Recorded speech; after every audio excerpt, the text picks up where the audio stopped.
smile. Broken home, father gone, mama tired, so is all alone. Kinda sad, kinda mad, ghetto child, thinking he's been had. In the back of his mind he said, didn't have to be here, you didn't have to love for me, while I was just a nothing child. Why couldn't they just let me be, let me be, let me be, let me be?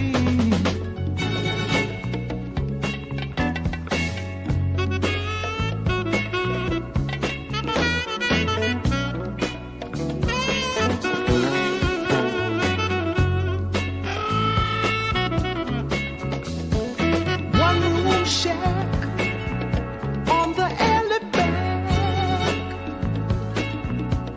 Control, I'm told, from across the track. Where is the mayor who make all things fair? He lives outside our polluted air.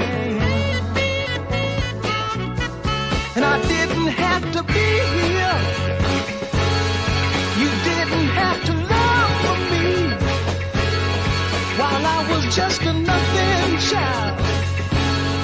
Why couldn't they just let me be, let me be, let me be, let me be?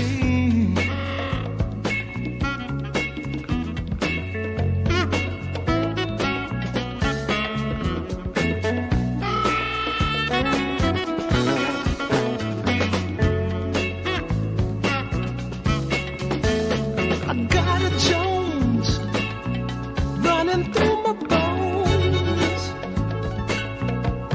I'm sorry, son, but all your mind is gone.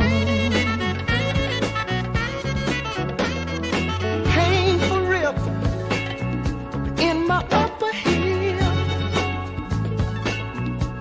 I guess it's time to take another trip.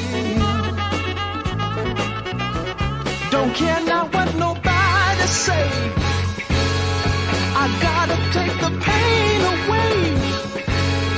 It's getting worse a day by day, and all my life has been this way. Can't reason with the pressure man, finance is all that he understands. You junkie mama cries, you know, would rip her, but I love her so, love her so.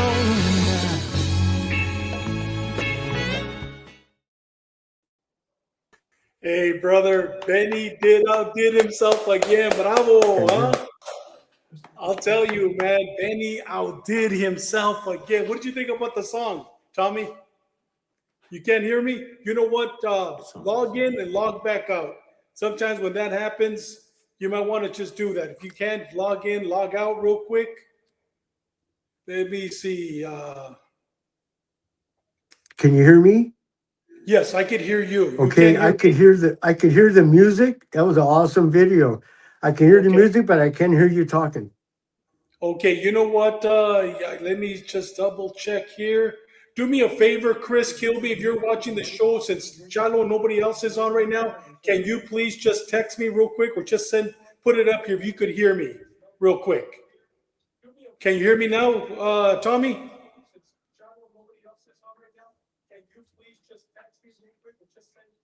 You could hear me, Tommy? Put that louder. Okay, you know what's going to happen? Because you, Tommy, because Yes.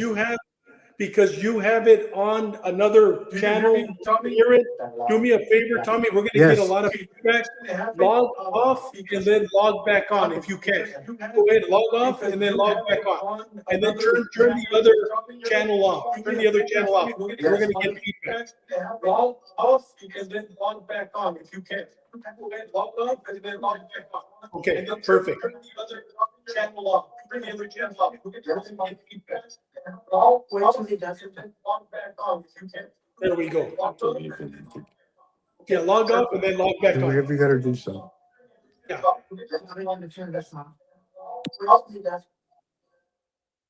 Okay, perfect. Hey, listen, everybody, we want to welcome to today's show, today's part 2.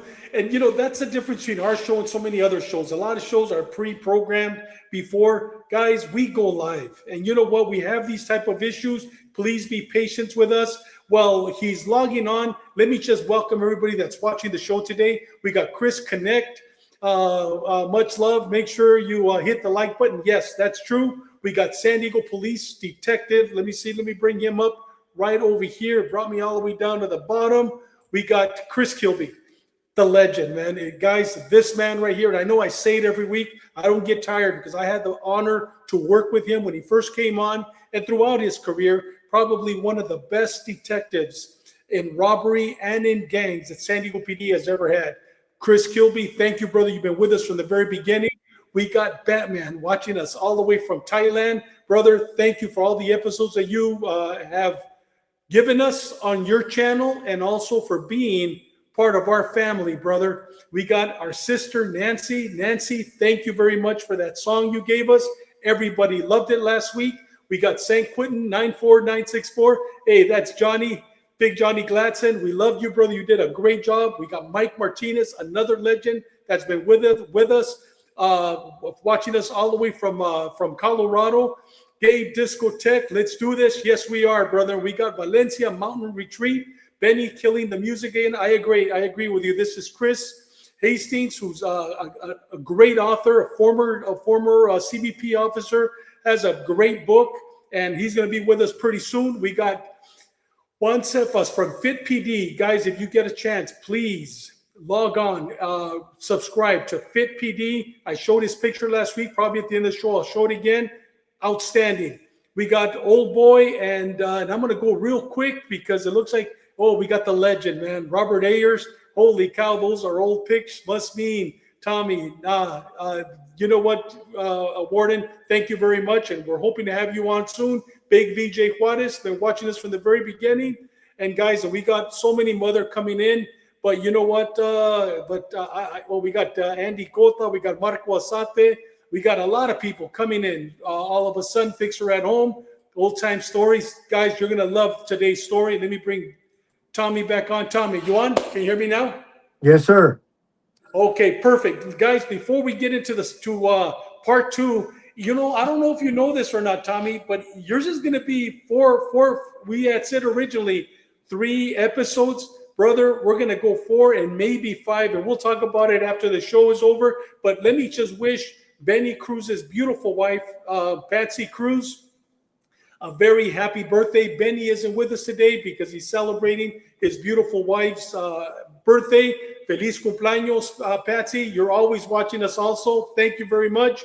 And guys, before we get into today's part 2, the story of the man, the legend, the myth, Tommy Arzate, let me just tell you real quick, Copline, if you know anybody that is suffering from depression, that wants to commit suicide, or that just needs somebody to listen, you know, Chris Kilby is always at the end of the show saying, do buddy checks. But guys, we all have that relative. We all have that friend that we just don't have time to call him, or when we do, he doesn't answer. Please recommend Copline. I just went through their 40-hour training. It's retired police officers, all volunteer work. Retired police officers basically are standing by to listen 24 hours a day, 7 days a week, and all they do is just listen and talk to you if you're going through depression. If you need somebody to listen, Copline, please write this down, 1-800-COPLINE. And you don't have to be a police officer to call this number, but for those that are answering are retired cops that are volunteering 24/7 to answer your call. So if you know anybody that needs somebody to listen, 1-800-COPLINE, please. With that said, Tommy, once again, brother, thank you very much. We're honored. And before we get into, we left at question number 4. We got 10 questions. And times, you know what? We'll continue next week or the following. We'll continue until we finish. You wanted to say something before we got started, brother. It's all yours. Yes, sir. I want to thank you and, of course, the audience. And I want to talk more about, I said some things last week that probably weren't clear. And I wanted to, get it straight and things like that. But all the incidents I'm going to tell you are true. There's no doubt about it in my heart, my mind whatsoever, my soul. But I wanted to talk more about my actual first day. There was more I wanted to add that I forgot. Because after watching the show, I looked at it. I go, wow, I forgot this. I forgot that. So I want a few minutes if I can expound more on what I experienced my first days, my very first day. Let's go, brother. Take us. Okay, I already talked about the Wizard of Oz and this, and I walked in and it was like the Twilight Zone, Outer Limits, one step beyond. And I started walking, and like I said, there's the AC, and I thought about my grandpa telling me, hey, you don't want to work there because there's a bunch of crazy people there. They killed my friend. I go, what? I didn't think nothing of it until I got there. Turned out Sergeant Krasness, was it Sergeant Krasness or Officer Krasness, was my grandfather's friend. They lived in Hillsburg. They went hunting together, shooting, all that kind of stuff. They used to call him the Mad Russian. So I looked up on Google the other night, Krasness, where's that name come from? It's not really Russian, it's Slavic. It's Slavic, But my grandpa figured it was Russian. But that's how close, that's how small the world can be. Turned out to be his friend. He was killed in the AC incident. So anyway, so I'm thinking that. And then I think it was April 1st or 2nd. April 1st, we were still at the academy. We were doing our last days at the academy, and Mr. Sickles was killed and in the furniture factory. And I remember walking through there and going, I wonder where that's at. And I found out it's over that way. But that was the environment of San Quentin, I was there 3 or 4 days after Mr. Sickles was killed, God rest his soul. He was 30 days to retirement when he got killed. Can you share that murder with us, if you don't mind? I didn't know nothing about it, David, because I just got there. We were at the academy when that happened. And Sergeant Duenas came in and announced it, I believe. That was just before or just after Reagan got shot. So he was telling us, we just had a guy killed at San Quentin. I go, what? He goes, yeah, a free person. I didn't know what a free person was. He told me what it was then. It was a person who goes around. Go ahead. Yeah, can you share with our audiences, for those that don't know what a free person is, what is the difference between a free person and custody, just so they could be aware when you mention that term? Okay, custody is an officer or someone that has a badge and enforces the rules and regulations of the prison or the facility. In other words, the cops, the prison guards, the correctional officers. That's custody. A free person is a person that he's a civilian type, His job is to supervise convicts, whether it's in the furniture factory, in the plumbing department, or the maintenance department, or wherever. He doesn't have any arrest powers. He's just a person that supervises, like a cook. He supervises the inmates when they cook, things like that. That's a free person. So Mr. Sickles was 30 days to retirement. I'm just telling you what I hear. He was 30 days to retirement. He broke up a fight, and I guess the guys wanted to continue fighting. So one of the guys killed them, and they did continue to fight. I understand that the guy that killed Mr. Sickles also killed an inmate, the inmate he was fighting. He went to death row. I don't know what his name was. But like I said, that was just 3 or 4 days after I got there. Before I got there, Mr. Sickles was killed. That was the environment of San Quentin. It was very dangerous.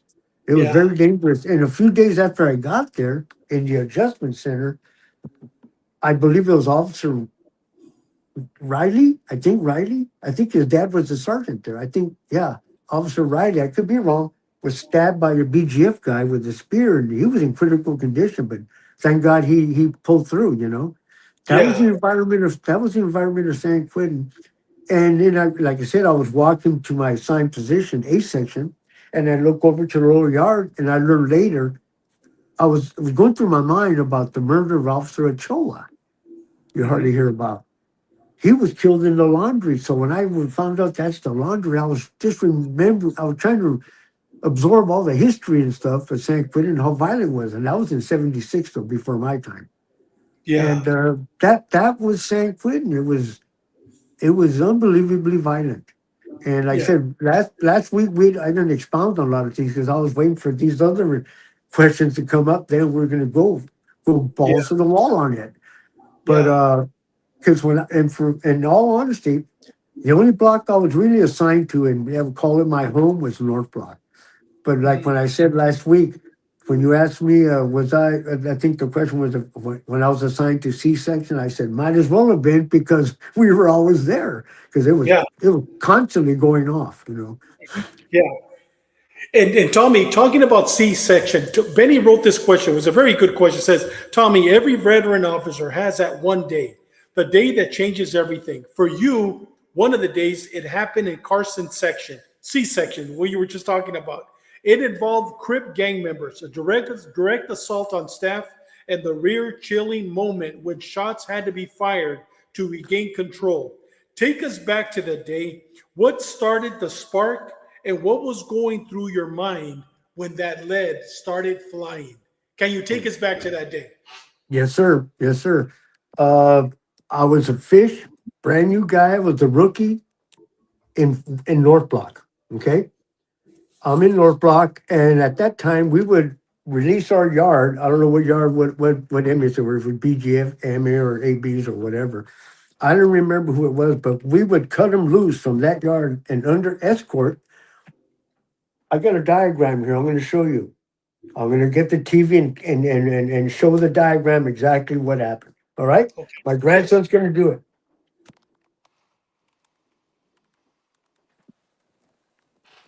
Can you see? Yes, we can Can you see see it the now. diagram? Get close to David. Yeah, we could see it, Tommy. Get as close as you can. Okay? Yes, we could see it. Okay. Remember, I'm the rookie in North Block. So we would cut the yard loose under supervision escort from the North Block yard, whichever yard it was. If they walk between the gates and they would cut, this is the gun rail. So we walk under the gun rail and we walk them. Believe it or not, can't believe we did it, but that's the way it was. We'd walk them into their chow hall. Okay. Uh-huh. We walk in there and then we close the door. Well, I was in there with Sergeant Rubia and 3 or 4 other officers, I guess. They're all sitting on these tables having their food, whatever. Then all of a sudden, can you hear me, David? Yes, yes, we could see Okay. it. We could hear you very well. Okay. All of a sudden, boom, boom, boom, boom, boom, boom. And I'm standing here with Sergeant Rubia and other officers, and Rubia's walking around like this, and he's looking right at me.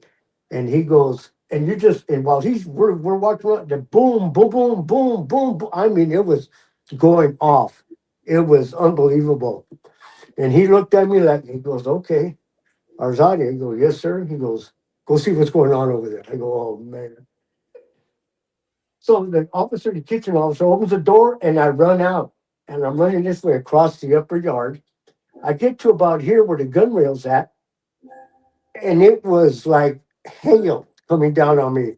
The shotgun shells that were the expended ones were just Uh-huh. dropping like crazy on me. And I was like, Uh-huh. what the heck? And I was looking up and I could see the gunman shooting in that direction. Okay, can you see that? Yes, They're uh-huh. shooting this direction. And I'm like, wow. And then I see staff running from here and other staff running from here, from the North Block area this way. So I said, Mhm. well, here I go. So that's me again. Uh-huh. And when I cut this corner where there needs to be a fence there, I cut that corner and I come around the corner and it was wall to wall officers and convicts duking it out. I Wow. stopped. It was 10 to 15, 20 of staff and inmates coming. They were fighting. They were all brothers too, black inmates, and they were just thumping each other. Everybody was beating each other up, and the guns were going off on everybody there. So I ran from here, and I kind of stopped here. There was this guy, a black guy, doing something to a cop's head from behind. So the first guy I ran and jumped on top of him, and we both got him down, and we cuffed him up. And then the officer goes, "Get him the F out of here and take him to C-section." I didn't know where C-section was at. I was going to come. I was going to come all the way around this way. And the guy goes, "No, this way." I didn't know there was connecting rotundas there. I didn't know that. So I went to East Block. I went to East Block Rotunda, and I started walking with this guy, and he was just doing this and that. And I get to Donner section, and as I'm approaching Donner section, the guns are still going off. As a matter of fact, I forgot. It almost escaped me. When we were fighting this guy, we just heard boom, boom, and we looked up. It seemed like the Three Stooges. We all looked up, the three of us, and the guns just came down on us, and boom. I got peppered a little bit, not much, but I got peppered, and everybody got shot that day. And when I went home, I took off my boots and my shoes, and BBs came out. But Wow. anyway, I went to the rotunda, and I walked this way to drop them off and run back. Because when I was walking from here with that guy that way, the guns were still going off. And when I got to about Donner section, I'm approaching the Carson section yard. I guess there's a door there. I didn't know that at the time because I'm assigned to North Block. So as I approached that, some officers came and said, "I got this guy. I know who he is." And they took him. And I turned around to come back to the yard to see what else I can do. And I heard someone going, "Help me, help me." And he was like, "What is that?" And I looked to my left, and there's this black guy sitting on the stairs of Donner section. He's going like this, "Help me, help me." And I looked at him. I didn't catch it at first, but next you know, I realized he looked like Frankenstein because he had a knife going right through his neck, just like that. But he was still able to talk, but not. I mean, he couldn't sing or nothing, but he could. He was saying, "Help me." And so I got him, picked him up, said, "Keep your hands in front of you." And I was going to take him to the hospital through Donner section. But two nurses showed up and they grabbed him and they said, "We got him." So then I ran back to the yard. And by the time we got there, the shots had pretty much stopped. And we gaffled up some more guys, escorted them to, I think it was C-section. Yeah, it had to have been C-section. And yeah, then everything was quelled. Everything. I don't know if anybody got stabbed, but everybody got shot, seems like. But yeah, the fight, they were shooting, if I'm not mistaken, I don't know if it was this incident or another one, they refused to come off the yard. Someone's going to correct me or confirm it. But I know for a fact that I seen gunners shoot these guys off the yard because they refused to come off the yard. So we had to go in there and gaffle them up and bring them out. Now, I don't know if it was that day or another time because that happened several times.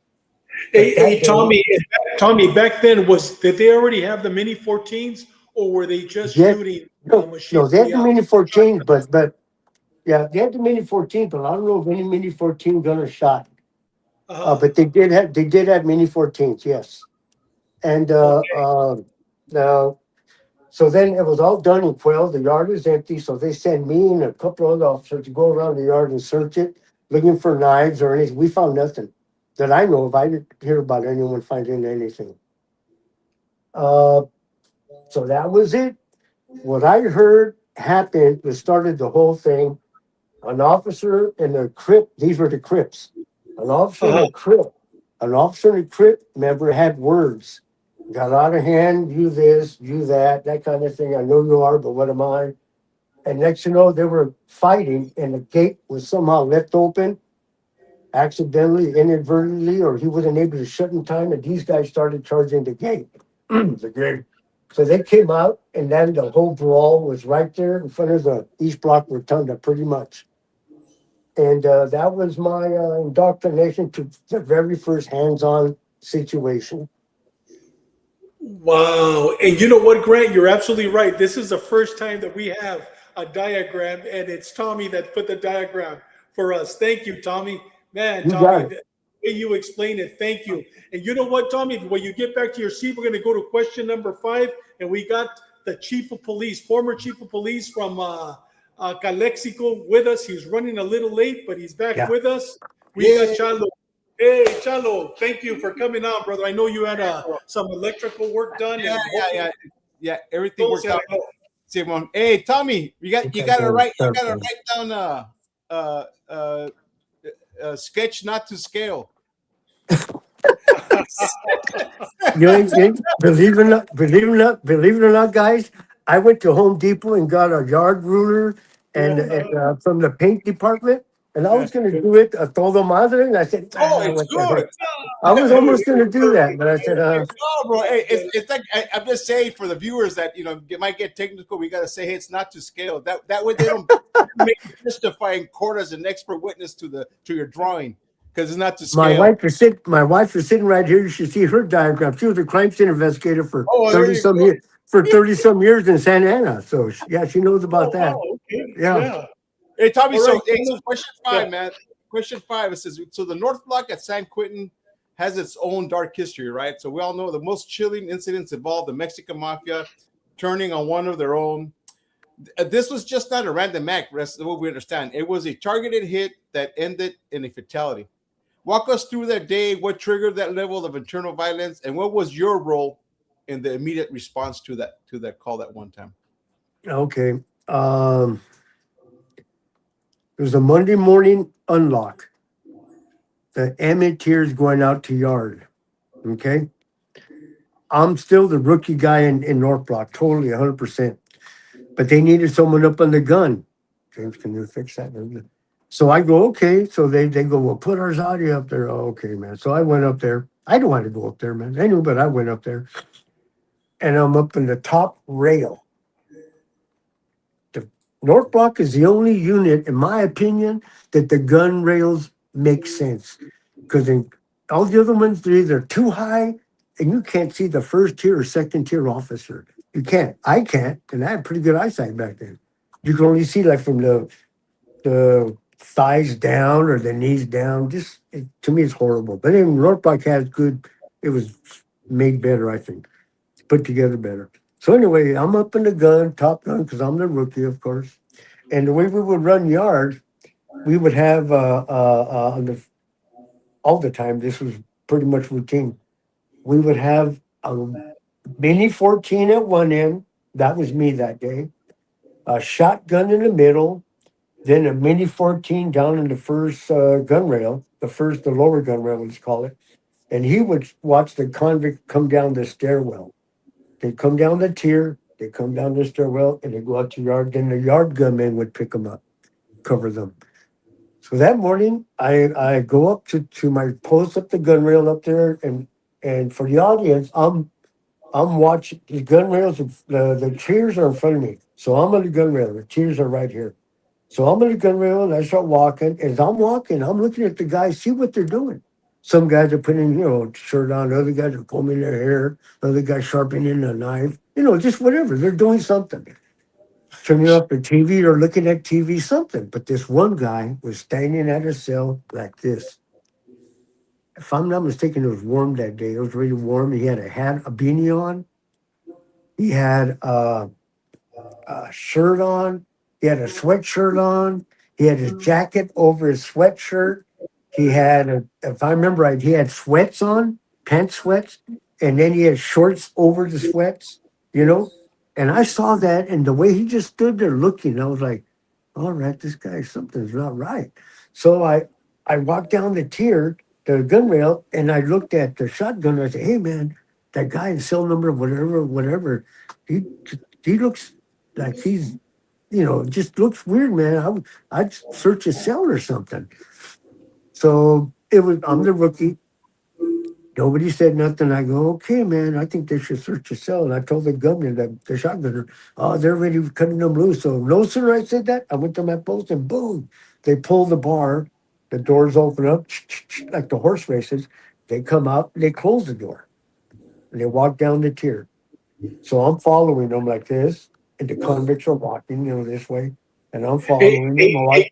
Hey, Tommy, before we get into what happened, So is it like when we saw the movie American Me?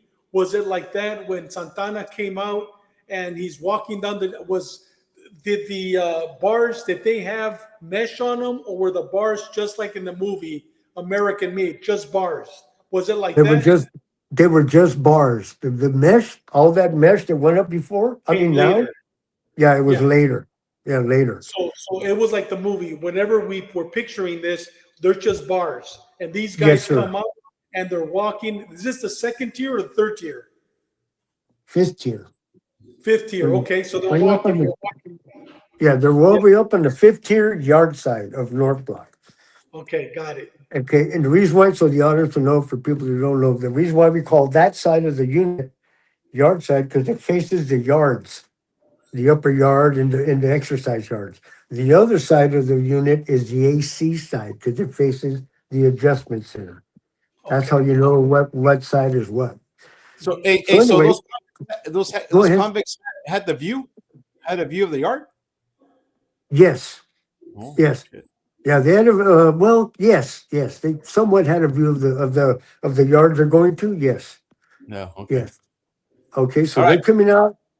Okay, they're coming out. They're walking down, and I'm watching that guy, that particular guy.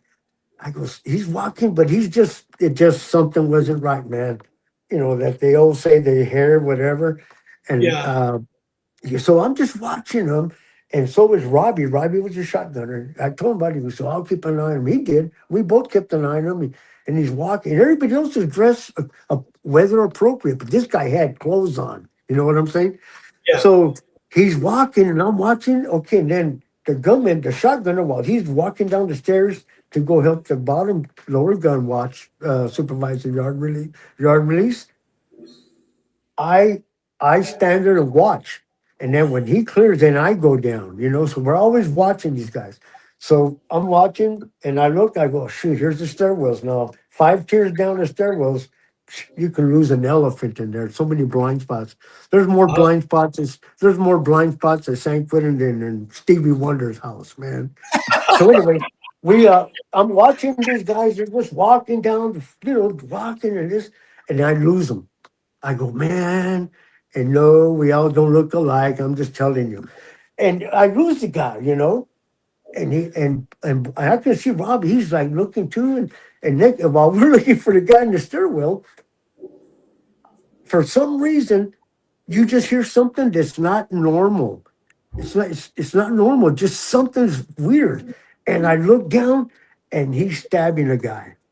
And he stabbed him right in front of John Reed, Acting Sergeant John Reed, right in front of him on the first floor. He stabbed the guy 2 or 3, 4 times, and the shotgunner, boom, boom, boom, and I went boom. I hit one round. One of those rounds is right there. It's one of these, maybe 14. That I kept one of them. That's one of them right there. It's Wow. and the guy's name was Perez, and he killed a guy by the name of Maestas. Right there in front of the sergeant, right in front of John Reed. And he put his hands up and they got him to the ground and he gaffled up. They had no issue with us. And but that's what happened. That's how quick it happens. I mean, it was like boom. And he fell to the ground. Go So ahead. Pettis was a guy that was wearing weird clothes and his demeanor was different, right? That day? That was Pettis? Yes, sir. Yes. Okay. Yeah. And was Pettis already a member of the Mexican Mafia? Was that his initiation? Do you remember? See, I don't, gentlemen, I don't know because I was the rookie in there. I was only in there about a couple of weeks, so I didn't know the ins and outs of these guys yet.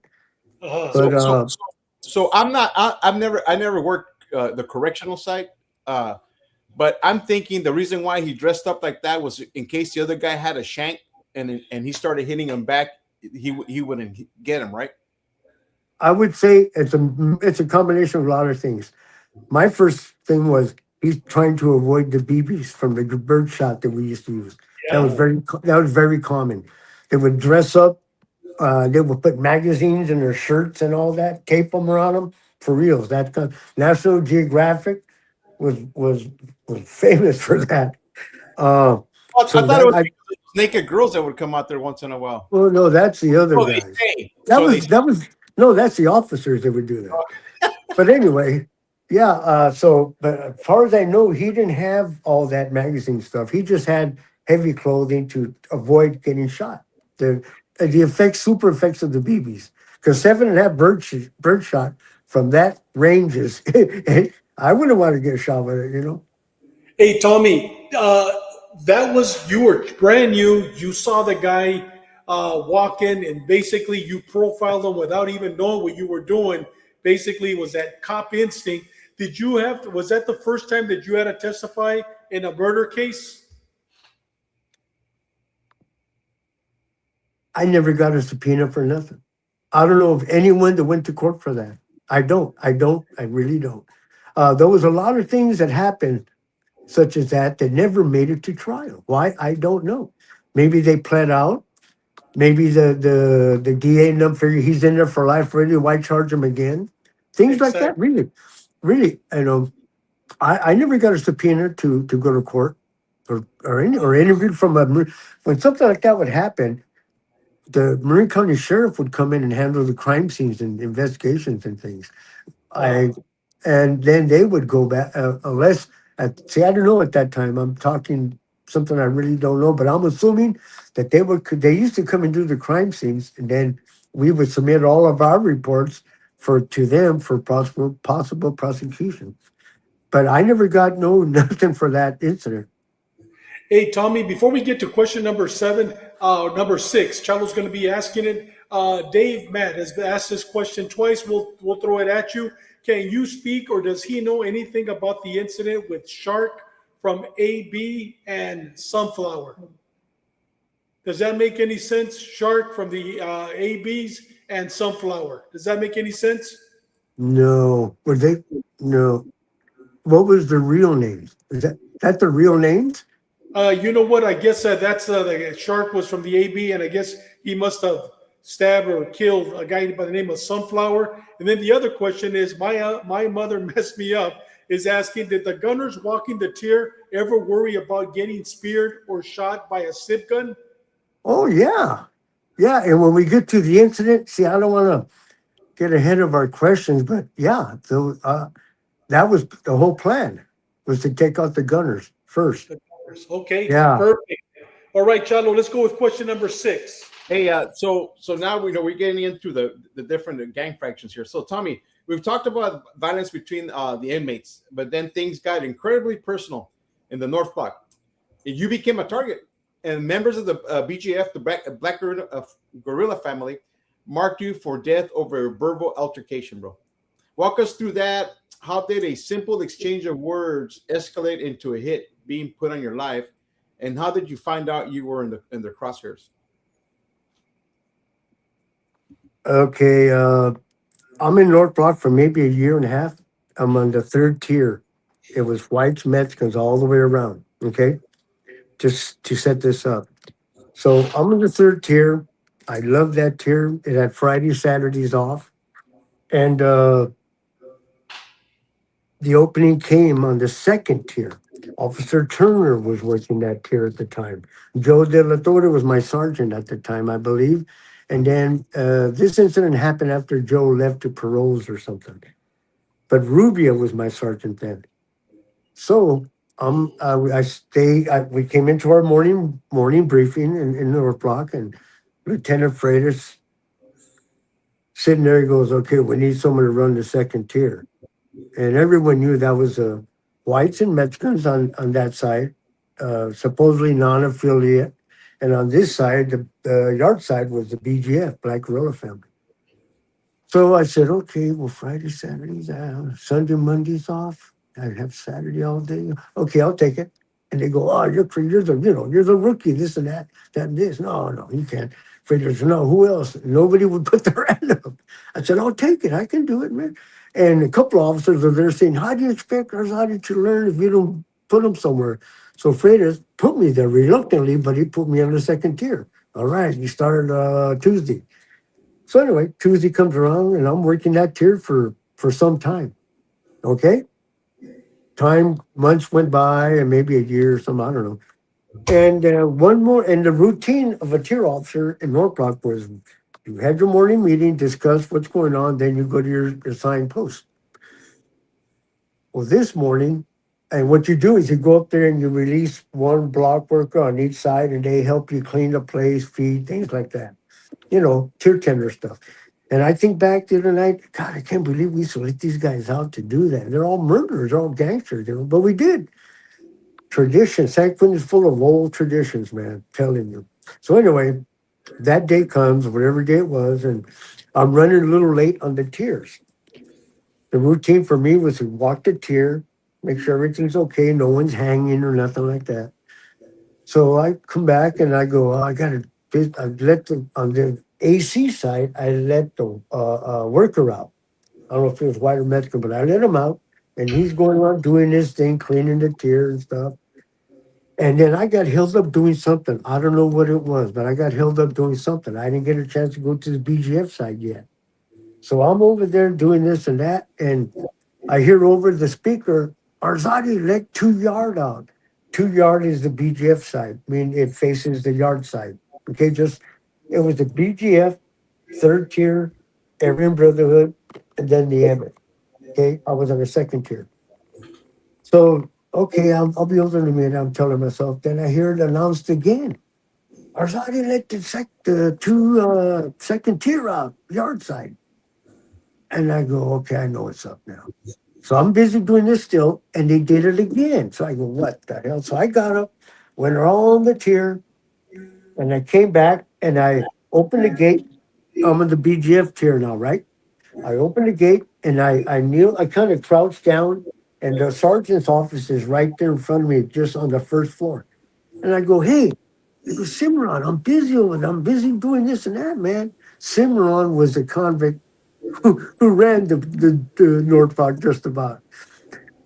He was a guy that would announce visits, announce escorts for hospital, whatever, you know. And he was pretty good at it. So anyway, I go, hey, I'm busy over there, this and that, and this.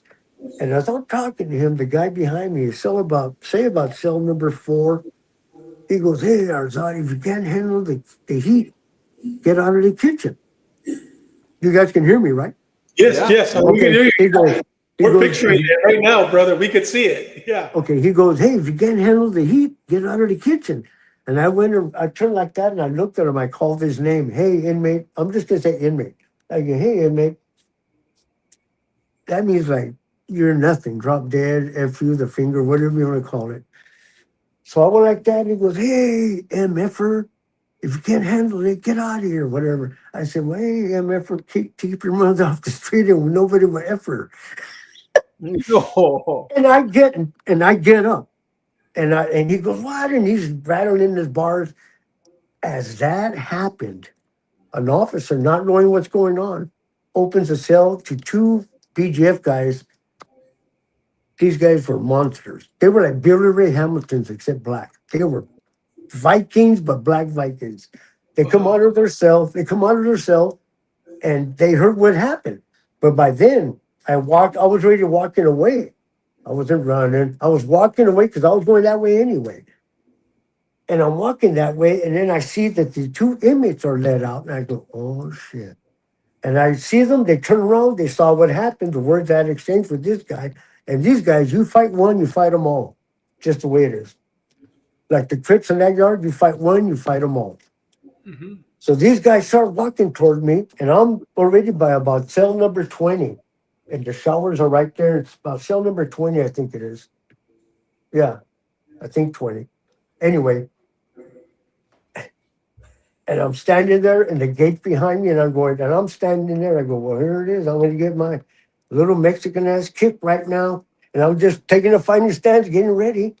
And I could see them walking towards. They weren't running. They were just walking like they're coming at me. I see them, and I'm watching their hands, and they're a distance from me now. And I see them coming. I go, here we go. And I can see out of the side of my eye, I can see Gil Chavez. Was he the gunman? He was a gunman. Uh-huh. Gil Chavez, rest in peace, Gil. I see him throw something down. It's probably his coffee.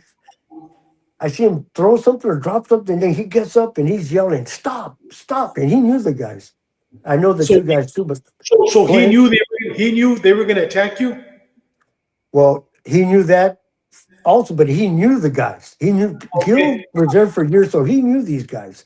And he's Uh-huh. yelling out their names. Stop, stop, inmate name, whatever, stop. They kept walking towards me. And I'm like, here we go, man.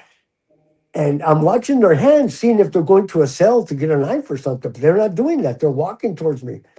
And Gil goes, stop. And he puts around it and he, stop or I'll shoot. And they kept coming. And I'm standing in front of cell 20 now, right here, cell 20. There's a convict in there. And I'm standing there and go, oh, here we go. And then I just hear this guy go, what did he say? He said, oh my God. He said, Akasimama. And they stop.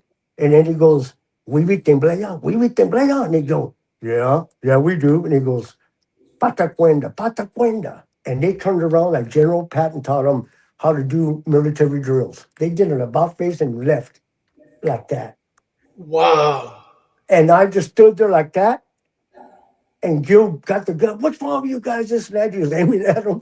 And they went with the officer, a female officer, not to say she wasn't nothing, but it was a female officer, petite looking, if I remember right. And that officer took them to their visits without further incident. Those guys are very disciplined, I'm telling you. And I looked at the guy, and he looked at me. He got I forgot to tell you, he had his mirror out and saw what was going on with his mirror. And he turned and then he looked at me and he saw what was going on. That's when he told him in Swahili what I just said.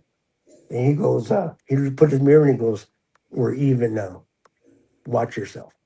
And I said, you got it. And I walked away.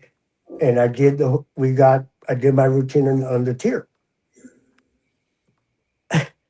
And then I went and told my other officers what happened. They go, oh, everyone gets yelled at this and that. I said, oh, man, something's different. And they said, oh, it's all right. We'll just watch it, and let the gunners know. Okay. Just happened that day was their day to go to yard. Okay. And I'm like, man, these guys, I got to deal with these guys.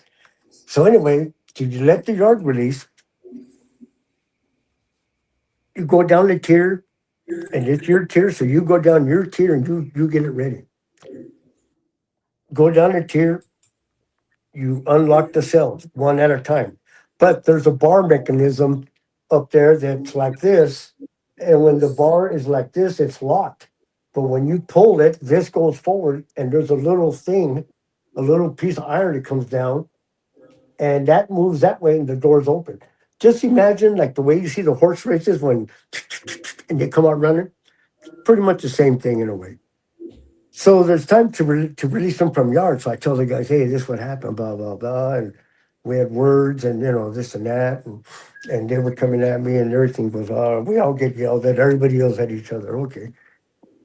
So we're going to release the yard. I go down the tier, unlock the cells. Boom, boom, boom. You have to show face. You can't, oh, you go do it. No, you got to do it. So I went down there watching them, make sure no one's coming at me with a spear or anything. And as I'm walking down there, they all want to go to yard. Every single one of them went to yard. They always go to yard. And they never, because if they don't go to yard, they get taxed by their own people. They take their canteen, they make them do exercise in their cells. I mean, you almost have to be dying of cancer to not go to yard. They're very disciplined that way. And these are BGF, Black Guerrilla Yes, sir. Family. The Black Guerrilla family, yes, sir.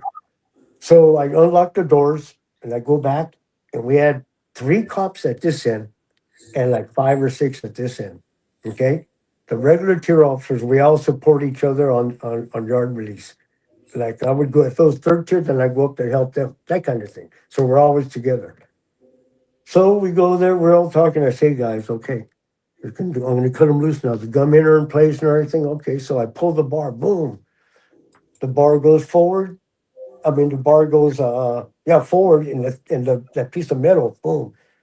It clears the door, so the door's open. Here they come, all the doors down the tier, about 20 at a time, let's say.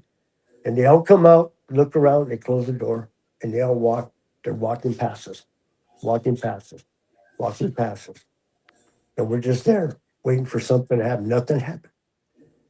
They went to yard, okay? When they left that tier, not a peep from them, not a sound. Not a asking a question, not a this, not a that, nothing. It was absolutely nothing. Dead silent. It's like we let ghosts go to the yard. So they went to yards, boom, no incident, nothing. They didn't say nothing to me. The reason why I'm hitting on this so much, because I'm going to explain something. They said nothing all the way down to the yard. So after they went to yard and the yard's locked and everything, and we would follow them out to yard, kind of, help the officers. There'd be like 5 or 6 of us go follow the guys to the yard. Then we come back in and start our routines on our tiers. So the minute that was done, I went to my tier, let my worker and a white Mexican guy on this side, and I came back to my tier and I went down. Every cell was empty. Everyone. That means everyone went to yard. So that told me right away, okay, they're going to talk. Something's up. So I went up to the 4th tier on the yard side so I can see the yards. From the 4th tier yard side, if you look out, or maybe even the 3rd tier, 5th tier, you could see the North Block yard, Donner section yard, Carson section. Can't see everything, but you could have a basic, good, decent view of the yards. So I go up to the 4th tier, and I go to I'm standing on the 4th tier, the Aryan Brotherhood, that's their tier, and I had my back to them, and I'm looking out there. And as I'm looking out there, I says, I don't see no one playing basketball, running, exercise, on the telephone, taking a shower, anything. Brothers aren't playing basketball. Now you know something's up, man. So I look to my left in the handbook for it. There's a circle, and they're all in a circle. Now visualize a circle, and half of the circle, and there's another half, and the half of this circle, the guys talking, were like, yeah, this and that, and no, man, and this and that, and no, forget it. By body language, I can tell they were arguing a point, okay? And I looked on the other side, which was about 5 or 6, 7 guys, and they're going, no, come on, no, that's no. Something like that. So I'm just looking at that, and as I'm looking at it, here comes Officer Neheis. Good guy. And he's still alive as far as I know. But Neheis, he comes over, what are you doing? I said, see those guys out there? He goes, yeah. I go, they're planning on stabbing me or killing me or something. He goes, what? I go, they're planning something to get back to me about what happened earlier with the words exchange. He goes, this and that. I go, yeah, there is. They're planning something. So then that was the end of it. I'm busy. I got to go do some more stuff. So I go down the tier and I do my business for the rest of the day. Now it's time for them to come back in. All right? You guys following me? Oh yeah, definitely. Okay, so it's time for them to come back in now. So it's just a reverse. You go open up the doors, you leave the bar locked, and they come in. As they come in, they stand by their cell, and you pull the bar, the thing clears, and they open the door and go in. So here they come. They're coming back in. Okay? As they're coming back in a group, they come in. They come up the stairs. They walk right by me. And my other officers are there, and the gunmen, and I have some other officers that they're in. They're coming right by me. The minute they get to me, hey, Arzate, who's going to win the football game tomorrow? Oh, the Niners, man. This is the 80s. What the hell do you think? Oh, yeah, they go, hey, Arzate, you got another extra blow-up doll, a Pam Grier? Like, no, I'll get you one tomorrow. In other words, they're asking questions. They're talking to me, this and that and this, my toilet, my sink, my bed, my this, my everything, man. And they went to their cells. Hey, yeah, the other day I was in the Soul Train, whatever, and just talking. They go to their cells, they lock up. Boom. I go down the tier, lock them up. Hey, what's for dinner tonight? I don't know, man. Probably SOS. Just talking. I go down to the end. I tell before I went down the tier by myself, I wanted to do it by myself. I went down the tier before I went to go lock them up. I told my partners, wait right here.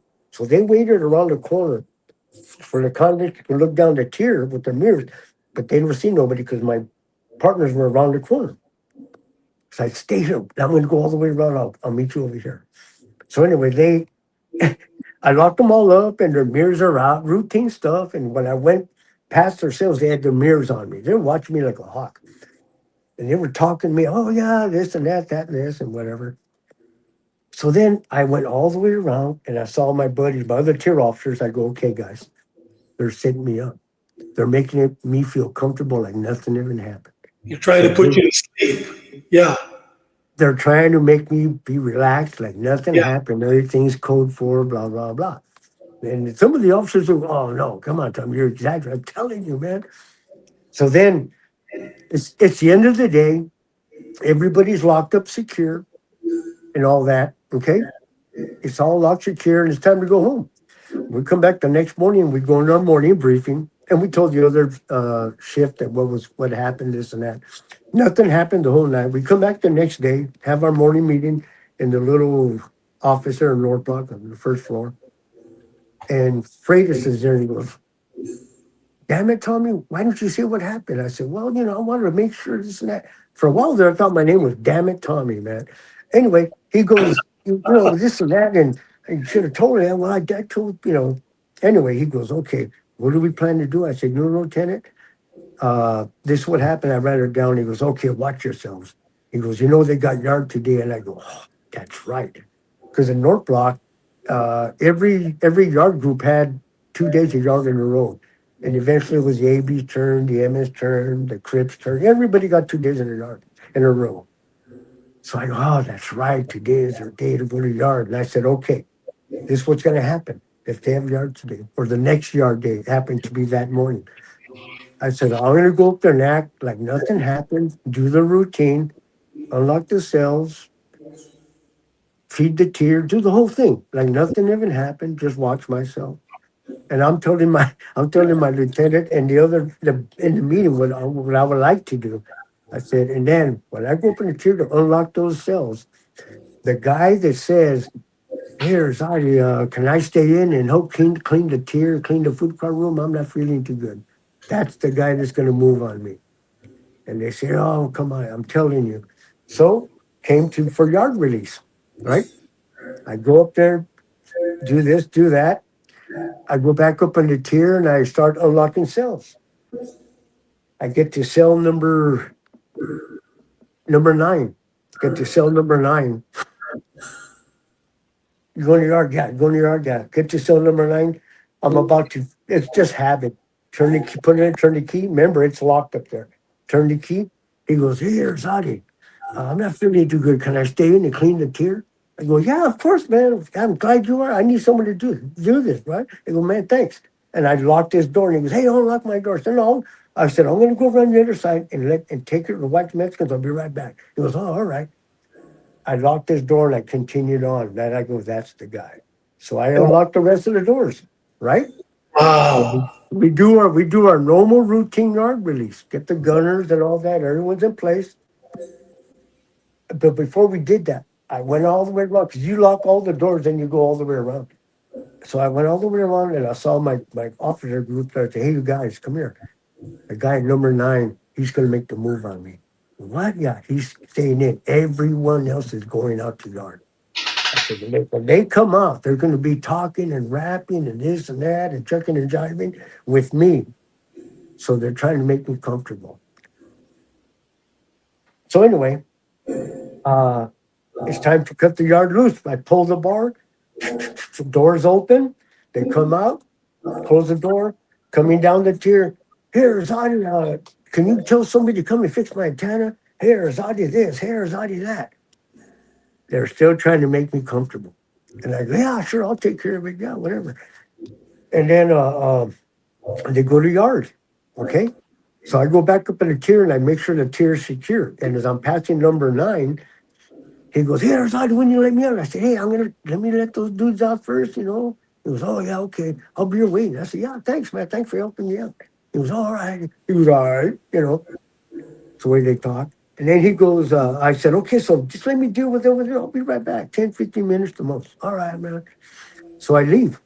I went around and told my staff, "This is what I want to do." My partners. I said, "I'm going to send an officer to that side." I think it was Lucarelli.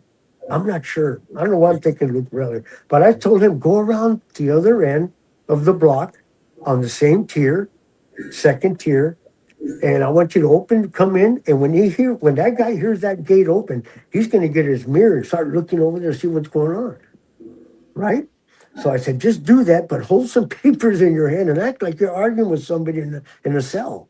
He goes, "What?" "Yeah, just act like you're arguing, talking to somebody, but the cells are empty." I go, yeah, because he's going to be looking at you and wondering, hey, what's this guy doing talking to one of my comrades, you know? So then, and while you're doing that, me and my buddies over here, we're going to rush him because he's going to be looking at you. Then I'm going to open the food cart room and get the broom and mop, put it there like that. And he's going to turn the mirror around and look at me. And he's going to see that I'm occupied getting his broom and stuff ready. And he's going to think, hey, Arzate just getting the stuff ready for me. I'm going to look see what's going on over here, you know, because this guy's arguing with one of my comrades, one of my gang members.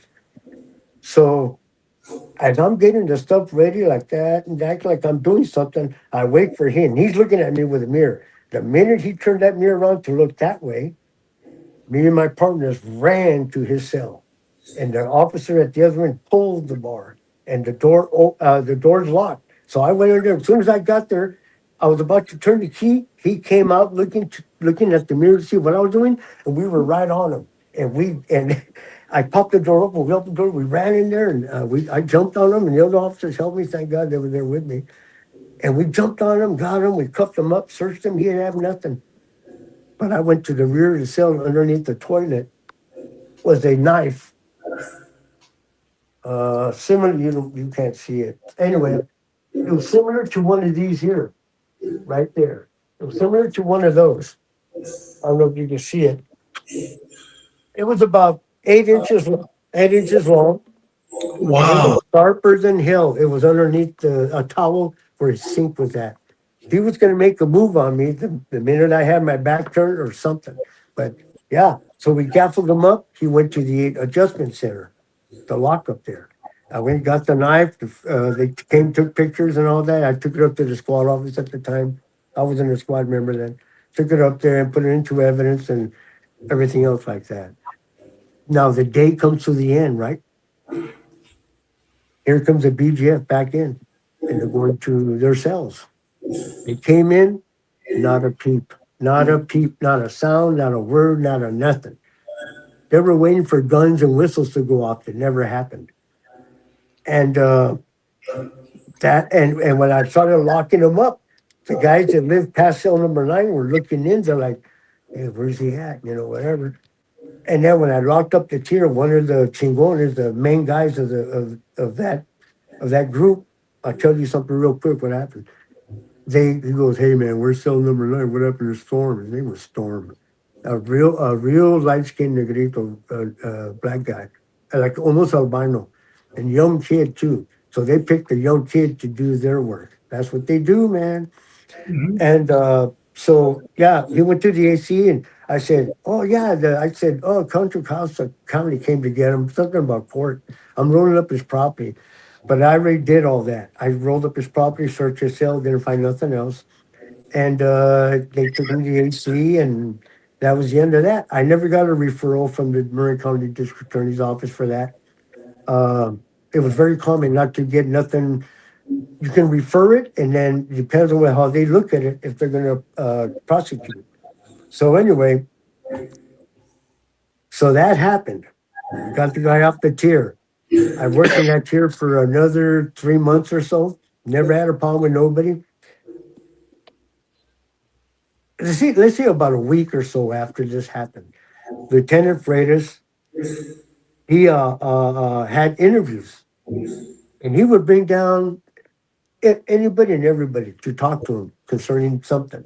And that way it looks like no one would know who said what, you know? So he interviewed a certain guy from that tier who I always got along with, man. He BGF and all that, but he was a squared away kind of guy. But, you know, they're convicts. What are you going to do? So anyway, he's down there talking to Freitas for a while. Then finally he leaves. He gets escorted back up. And then, I don't know, 10 minutes later, Arzate report to Lieutenant Freitas. Okay, so I go down there and I go, close the door, sit down. Yeah. He goes, "What have you been doing up there?" I go, "What do you mean?" He goes, "You know what happened?" I go, "Yeah." He goes, "Those guys that wanted you dead." And there was another side, like 5 or 6, 7, 8 of them that said no. I go, "Why?" He goes, "Yeah, they were rooting for you." I go, "That's what I said, Lieutenant, when I was up there with you guys. Those guys like talking in the negative and those guys talking in the positive." He goes, yeah, he goes, what did you do? I said, well, he goes, they said, if something happens to Arzate, who's going to be fixing our plumbing and stuff? And he goes, what have you been doing up there? I said, Lieutenant, you told me to treat everybody the same.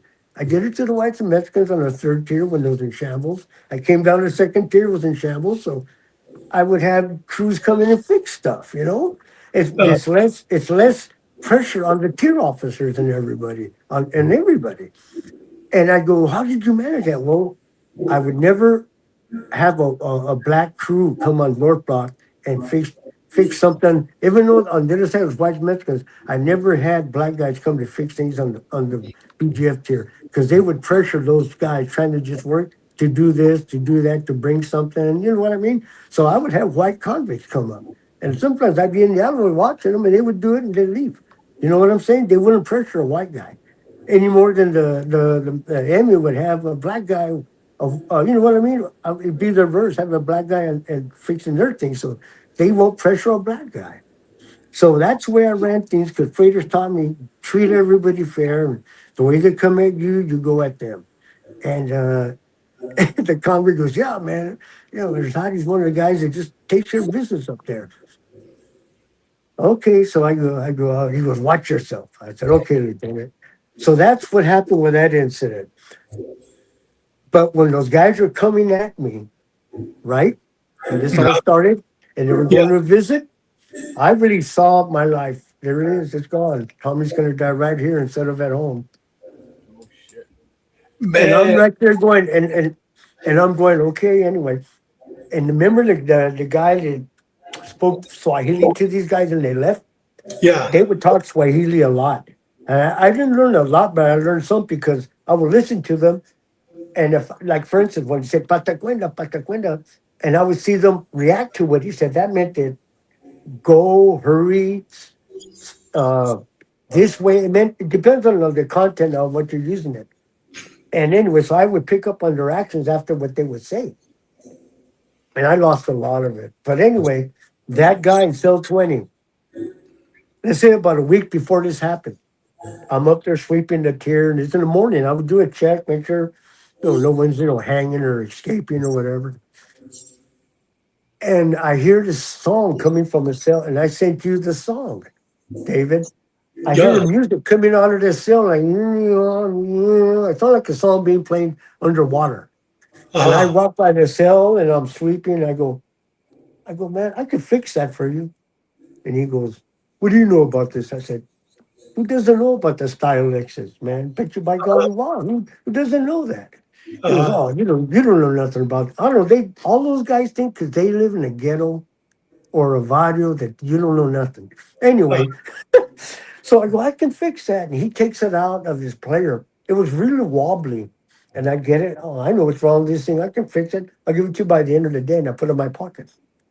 As soon as I put it in my pocket, like, this is the cell. I put it in my pocket and I went like this, got it, put it in my pocket. I took one step, boom, boom, boom, boom, boom. Guns are going off in our yard. I don't know. I don't know who was killing who out there this time. I have no memory, but it was so common, gentlemen. And I kid you not. I don't know why they hired a warden in San Quentin. They should have hired Chuck Berry or Elvis or somebody because it was rocking and rolling, man. And it was just insane. And no kidding, man. Anybody that tells you, hey, did you hear what about San Quentin? Yeah, I heard about it. It was just so common. But anyway, I put the thing in my pocket. Boom, it was a cassette. Boom, boom, boom, boom. So, okay, naturally, lock up my tier and I'd go respond. First and second tier, as a rule, I think, kind of responded because we're kind of down there already. So I respond and someone was killing somebody. So that's the end of it. The end of the day comes and I go home. I go home. Mm-hmm. Taking things out of my pocket, whatever, and I go, shit. I go, the tape. I forgot to give it back to him. And I'm ready to think, man, I better do something because all I need is for this guy to tell the sergeant, here, as he's bringing in drugs, and I give him a tape, he can hide it in and whatever, you know? And I'm like, oh my God, it's 12:30 at night. I go, I better call. So I call Freitas and I told him, hey, Lieutenant, this and that. And he goes, what? Damn it, Tommy. I told you I thought my name was Damn it, Tommy. And he goes, what are you doing? You shouldn't do that. Oh, I'm just trying to. Okay, when you get in tomorrow, write a report, and I'll write a report, and you call me, I'm your supervisor, and okay. All right, don't do it again. Okay, I won't, man. So I was up anyway, so I fixed the tape. I just fixed it with some toilet paper and a couple of pieces of Scotch tape. Put it in my tape player. Picture by Golly Wall. Perfect. Okay, and I put it in my pocket. I go back. I go back to work. I go up to the tier. I go back to the tier. Cubo, Yep. Cubo. I go back to the tier and I go right to his cell. And I said, "Here's the." I go show up to work the next morning. And I give it to Lieutenant Freitas. Freitas goes, "This is a tape." I go, "Yes, sir." He goes, "Okay, give it back to him and don't do that again." Yes, sir. So I go up there, give him the tape. He puts it in the. He puts it in the player. Puts it, plays it. Perfect. He goes, "Irie." I don't know what Irie means, but you know that whatever. They don't say thank you because saying thank you is a sign of weakness. So he goes, "All right, yeah." And I said, "Okay, man." That's why he said, that's why he told me when I was getting ready to fight these guys, he told them, take a hike, go back, go to your visit. And that's when he looked at me and says, we're even now. Watch yourself. He paid me back. He paid you back, man. Yeah. And you know what, brother? Listen to this, man.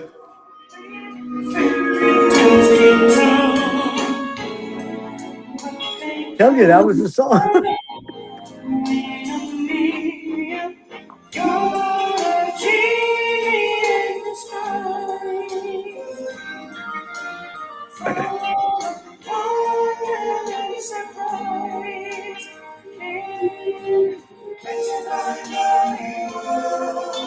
Hey, brother, who would have thought, man, that that song was gonna save your life? Pretty much. And, yeah. Oh, And then the thing about it, this guy was the well, I'll talk about him when we do the Birchfield thing. okay, well, we'll go there. Hey, brother, you know what, man? I'll tell you, Tommy. I was talking to Chris Kilby the other day, and he was just telling me, hey, David, you know what? When he talks, I literally go into a tunnel and I could see everything that he's discussing. You're taking us on these beautiful journeys, brother. De veras de todo corazón, mil gracias. Man, these are beautiful stories. But listen, brother, our worst enemy is upon us. Next week, we're going to start off when you made the SERT team. You were the second in the state to become a SERT team member. Actually, your team there, Warden Ayers was your lieutenant. There's so many questions that I have, especially when you guys did, I guess you guys did a training at Alcatraz. We're going to talk about that next week. I can't wait. But with that said, Chalo, any last words? I know we're going to next week. We're going to start off on question number 7. But any last words for Tommy, my brother? Hey, you know, bro, you got to make a movie, bro. I mean, this is this one. I mean, yeah. I mean, everybody says, yeah, you know, write a book, and book is always awesome. But I mean, man, I could just see you being out there directing that movie, man, and you probably act yourself because they wouldn't get it right, bro. But wow, Tommy, you know what, Tommy? God was truly on your side, bro, the whole time, bro. God took care of you. You had God. God had a mission for you, and you're not done with that mission. But your first phase of San Quentin, that's part of your book, bro. And there's a couple of chapters more that you got to finish before God says, "Hey, come on home." But I know you got a lot of stuff to get accomplished, bro. The wisdom you had, your experience, bro. You can't really teach that, bro. I mean, it's you can tell people, but you have to experience it, man. Your spidey senses, man, that knowing that these guys were gonna come get you, you know, that the hit was in, bro. You look at your other comrades there, they didn't believe you when you told them, hey, bro, they're trying to hit me, man, trying to kill me, and they're like, yeah, don't worry about it. You're acting, you're being a little bit too special here. And that's because I was a fish. I was a brand new guy in the block. Everybody else had a year or 2 or 3 in North Block. And I was brand new. And I learned a lot from those guys, though. And I encourage anybody that hears these stories, if I made a mistake or it's what I think happened or I experienced. And I want people to know if there's something that I said that, oh, no, it didn't happen on Monday, it happened on Tuesday. Please let me know because I wanted to be correct. Respect for your podcast, respect for the officers that worked there at that time, just respect for the whole voila of everything. It's got to be done right. And Hey, brother, I agree with old boy 685959. That song has new meaning. That song, hey, brother, man, Bobby, man, Tommy, te aventaste, man. It was beautiful, brother. But listen, man. With that said, we will see you next week. Well, listen. Next week, Tuesday, you're going to be with us here, but yet on Wednesday, you're going to be with us on Ash Wednesday. I am. So we got you. Yes. So next week we got you 2 days, brother. We got you 2 days next week, and we'll be talking a little bit more about it. Can't wait. But you know what? With that said, let me just say this real quick. Tomorrow we got one of your former wardens and a good friend of yours. We got Art Calderon, former warden at San Quentin State Prison, and also a very good friend of ours and a very good friend of yours, Tommy. He's going to be talking about the Mark Adams escape. He's going to be talking about his personal life when he started as a warden, when he started in corrections, and then he's going to end the show with the Mark Adams escape. And I know that you talked a little bit about it. So next week, we'll have you talk at the end of the show a little bit about the Mark Adams escape, and then he will finish it off on Wednesday. So it's going to be a great episode tomorrow night on Ash Wednesday at 5 p.m. We got warden, former San Quentin warden, Art Calderon, talking about the Mark Adams escape, which is a great story. You guys are going to really enjoy. It's going to be outstanding. And I know you talked about it with me, Tommy, about the Mark Adams escape. Yep. I remember that. I remember that like it was yesterday. Yes. So, yeah. Well, watch it tomorrow, brother. And then I am. Step in. Yeah, but whenever you get a chance, any questions that we may miss, please put them on there, and we'll ask the warden. Brother, with that said, we will see you next Tuesday at 6 o'clock. We can't wait. And I know you have one last thing. Go ahead, Tommy. If you would please give the chief my phone number. Yes. Oh, yeah, Chief. Yes, without a doubt. Yes, we'll give you a phone number right now. You got it. All right, gentlemen. All right. Thank you, brother. And thank you once again for taking us on a beautiful journey, brother. We'll see you next week. God bless you. You got it. Bye-bye. Hey, what you think, brother? Hey, I was getting all anxious, man. I was like, man, I gotta get on the podcast. I'm missing it. But no, man, the guy finished up, and as soon as he finished up, and I set up, and I said, dude, I gotta get this done. I'm glad I didn't miss it, bro. I don't know, it's hard to explain, dude. This guy's a legend, a true legend, bro. This guy is, without a doubt. Walk San Quentin, one the deadliest prisons ever in the United States and the world. And for him to say some of the stories, dude, it's just wow. I mean, I can actually see it, dude. I could close my eyes and visualize it, bro. What he's going through. Exactly. Chalo, any last words, my brother? Well, you know what, man? With this world, everything that's going on, man, just more than anywhere. But integrity means everything, bro, and everything. Don't get caught up lying. Don't get caught up doing the right or the wrong thing, bro. Do the right thing. It comes back and follows you now with technology and video. You think it's not gonna come out, dude? It can ruin your marriage. It can ruin your life. It can ruin your relationship with your kids, man. Don't do the right thing, man. Exactly, Chalo. You know what? Today, especially the way this world is going, the way our country is, war, whatever we're going through, you know what? Like we always said, you know what? Trust the process. No matter what you're going through, trust the process of above and beyond. Whatever you may be going through, whether it's positive, whether it's negative, whether it's sickness, whether it's pain, whether it's sorrow, whether it's a divorce, trust the process. But above and beyond, trust the author. And our author is our Lord and Savior, Jesus Christ. And you know what? It's by the grace of God that Chalo and myself, Benny, that everybody that is on the gray line, my brothers, Sean, Bobby, Doug, Benny, that it's by the grace of God, and Tommy, that we're all still alive and we could share our legendary stories. With that said, we will see you tomorrow with Art Calderon. God bless you.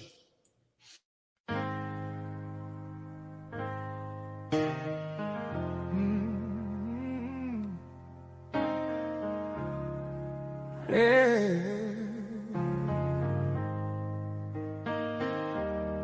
Lord, I've been holding on, hiding all my tears, wearing this smile, pretending through the years. They say I'm the anchor, the one who won't break, but inside I'm drowning, carrying the weight. And every night I whisper when no one is around, a prayer for your mercy to finally pull me out. Lord, I'm tired of being strong. I can't keep fighting this alone. I need your hands to carry me when I can't stand on my own feet. I've been brave far too long, but this heart is wearing down.